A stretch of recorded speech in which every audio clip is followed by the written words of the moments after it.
Hey, what's up, Redemption Peoria? This is Pastor Aaron coming to you once again with a little bit of a pastoral encouragement. This has been fun to engage with you in this way, and hopefully you've been finding it encouraging as you're navigating through this season and as many things are going on in the world and then in your personal life, in your church. Things can be feeling unstable, and I don't know what else to do except to encourage you in the gospel. And I love the gospel. I love the good news of Jesus. On Sunday, we talked about the incarnation and how Jesus coming into the world and taking on flesh, that God became flesh and dwelt among us, all God and all man, full of grace and truth. And I know sometimes these kinds of doctrinal statements, if you will, can feel a little bit like, this is just what I believe. But what does it actually mean for my life? Oh, friends, that's not the gospel. The good news is that because of what Christ did for us and as us, we now can live for him and by him and as him, by his Spirit in the world. He lives through us. So it affects everything. Jesus at the center of our hearts and our lives and our minds and our families and our communities. It changes the way we live our lives. It changes the way we live in relationship with one another. So I want you to meditate a little bit just on that. How could the incarnation, that he, God, didn't stay distant, he came close. How could that change your relationships?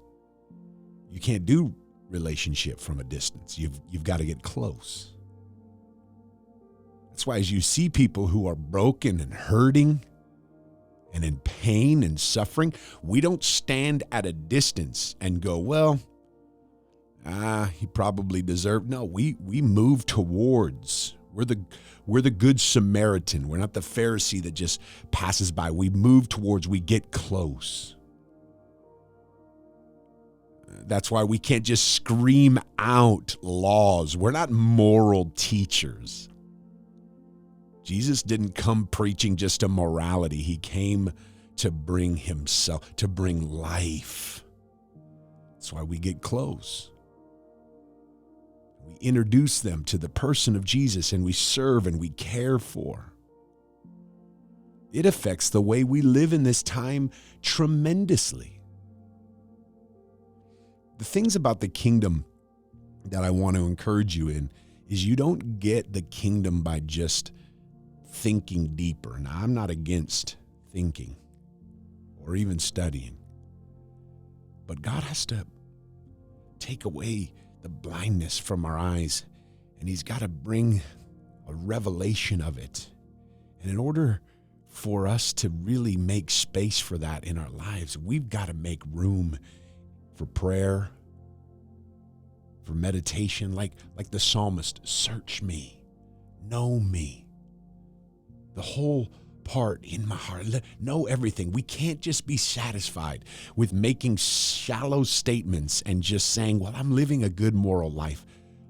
Invite the Spirit to the deepest parts of your heart and allow him to do in you what only he can do, which is a miracle. It's a miracle. So here's my encouragement to you. Make space. Make space in your life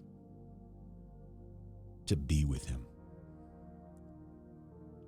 to let him work in you, deep in your heart.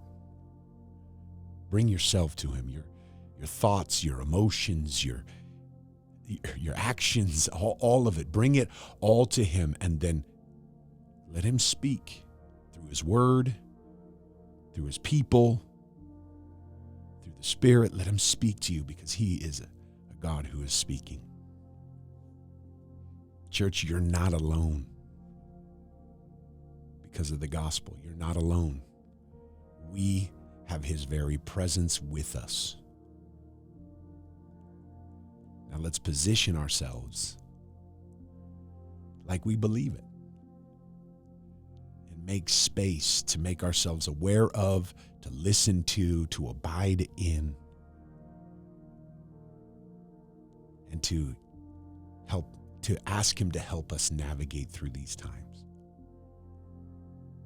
It's been a joy being in community with you guys and learning in this way. And September 13th, like I said, we're going to be gathering together. I'm excited to be there and preach and get to see some of your faces or behind a mask, but I'm excited to get in flesh with you. God bless you, Peoria. Grace and peace.